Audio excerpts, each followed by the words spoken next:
दिल्ली के दिल में सोचिए एक ऐसी मीनार है जो सिर्फ पत्थर और गारे की नहीं है। ये बनी है इतिहास से, जीत से और वक्त की न जाने कितनी परतों से। जी हाँ, आज हम बात करने वाले हैं कुतुब मीनार की और इसकी 800 साल पुरानी अविश्वसनीय कहानी की परतों को एक-एक करके खोलेंगे। तो सबसे पहले जरा इसकी ऊंचाई के बारे में सोचें। 72.5 मीटर्स मतलब 72.5 मीटर्स। और ये आज भी दुनिया की सबसे ऊंची मीनार है जो ईंटों से बनी है। कमाल है ना? पर जानते हैं सबसे हैरान करने वाली बात क्या है? ये कि इतनी बड़ी मीनार बिना किसी क्रेन, बिना किसी मॉडर्न मशीन के पूरी तरह से हाथों से बनाई गई थी।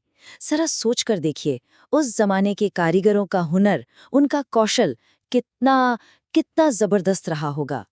तो फिर सबसे बड़ा सवाल तो यही उठता है कि आखिर ये मीनार इतने तूफानों, इतने भूकंपों और बदलते हुए साम्राज्यों के बीच 800 सालों से आखिर कैसे खड़ी है। तो समझ लीजिए, इसकी कहानी सिर्फ बनने की नहीं बल्कि टिके रहने की है। तो चलिए जरा वक्त में पीछे चलते हैं और जानते हैं कि इस शानदार मीनार को बनाने की असल वजह थी क्या। तो ये बात है साल 1192 की। दिल्ली में ना एक नई हुकूमत की शुरुआत हो रही थी, जिसे आज हम दिल्ली सल्तनत के नाम से जानते हैं।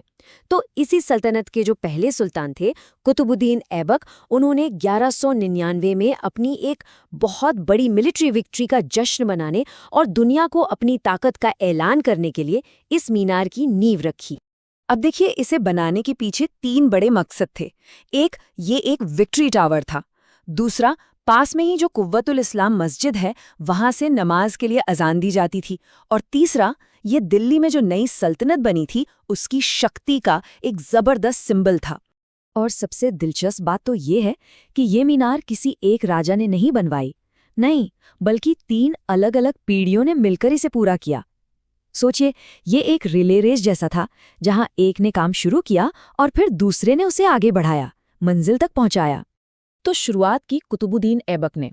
उन्होंने इसकी नींव रखी और लाल बलुआ पत्थर मतलब रेड सैंडस्टोन से पहली मंजिल बनवाई, जिस पर कुरान की आयतें और फूलों की क्या कमाल की नक्काशी है।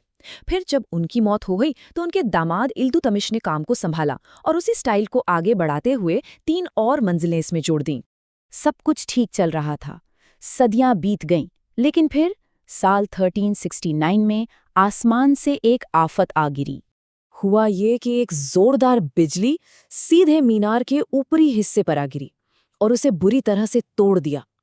उस वक्त तो ऐसा लगा कि शायद इस मीनार का भविष्य ही अब खतरे में है। लेकिन तब दिल्ली के सुल्तान थे फिरोज शाह तुगलक। उन्होंने ना सिर्फ इसकी मरम्मत करवाई, बल्कि इसमें अपनी एक अलग ही छाप छोड़ दी।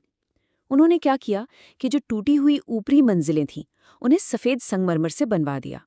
और बस लाल बलवा पत्थर और सफ़ेद संगमरमर का यही मेल मीनार को वो अनोखा टू-टोन लुक देता है जो आज इसकी पहचान बन चुका है। तो अब सवाल ये उठता है कि बिना किसी मॉडर्न मशीन के आखिर ये सब किया कैसे गया? और बस यहीं से शुरू होती है इस मीनार के इंजीनियरिंग के चमत्कार की कहानी।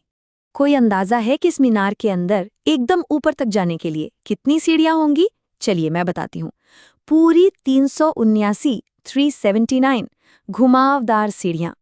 उस जमाने के इंजीनियरों ने इसे सदियों तक खड़ा रखने के लिए एक बहुत ही शानदार तरीका अपनाया। मीनार को नीचे से रखा चौड़ा और जैसे जैसे ये ऊपर जाती है, इसे पतला करते गए। और यही डिजाइन, यही झुकाव इसे एक जबरदस्त स्टेबिलिटी देता है, इतनी कि यह भूकंप के झटकों को भी आराम से सह जाती है। और हाँ, ये सब कुछ हुआ बिना किसी क्रेन या सीमेंट के। सोचिए, कारीगरों ने पत्थरों को ऊपर तक पहुंचाने के लिए मिट्टी के बड़े बड़े रैंप और घिरनियों का इस्तेमाल किया होगा, और पत्थरों को जोड़ने के लिए चूने और गुड़ जैसी चीजों से बना एक खास मसाला इस्तेमाल हुआ, जो आज के सीमेंट से भी कहीं ज्यादा मजबूत साबित हुआ है। तो चलिए अब जरा ये भी देखते हैं कि इस मीनार ने सदियों से कुदरत की मार का सामना कैसे किया है। इतिहास देखें तो पता चलता है कि इस मीनार ने वाकई बहुत कुछ झेला है। जैसे 1369 में जब बिजली गिरी तो फिरोज शाह तुगलक ने इसे ठीक करवाया। फिर 1505 में एक भूकंप आया, तब सिकंदर लोधी ने इसे संभाला। और तो और 1800 के दशक में ब्रिटिशर्स ने भी इसकी मरम्मत का काम किया था।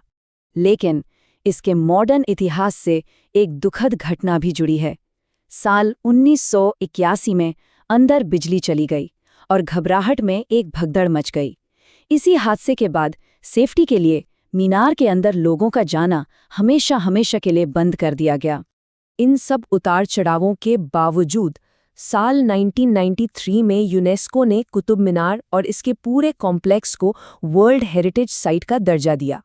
ये इसकी ऐतिहासिक और कल्चरल इम्पोर्टेंस को एक ग्लोबल पहचान थी। तो आखिर में एक सवाल मन में आता है कि आज के इस दौर में इस पुरानी मीनार की अहमियत क्या है? ये आज भी इतनी ज़रूरी क्यों है? देखिए, कुतुब मीनार सिर्फ एक इमारत नहीं है, ये तो एक सिंबल है। सिंबल है भारत के शानदार इतिहास का, लाजवाब आर्किटेक्चर का, हैरान कर देने वाली इंजीनियरिंग का, हमारी रिच संस्कृति का और हर मुश्किल से लड़कर खड़े रहने की हमारी क्षमता का। सोचिए, ये मीनार 800 से ज़्यादा सालों से साम्राज्यों को बनते और बिगड़ते देख रही है। ये हमें सोचने पर मजबूर करती है कि आने वाले 800 सालों में ये और किन नई कहानियों की गवाह बनेगी।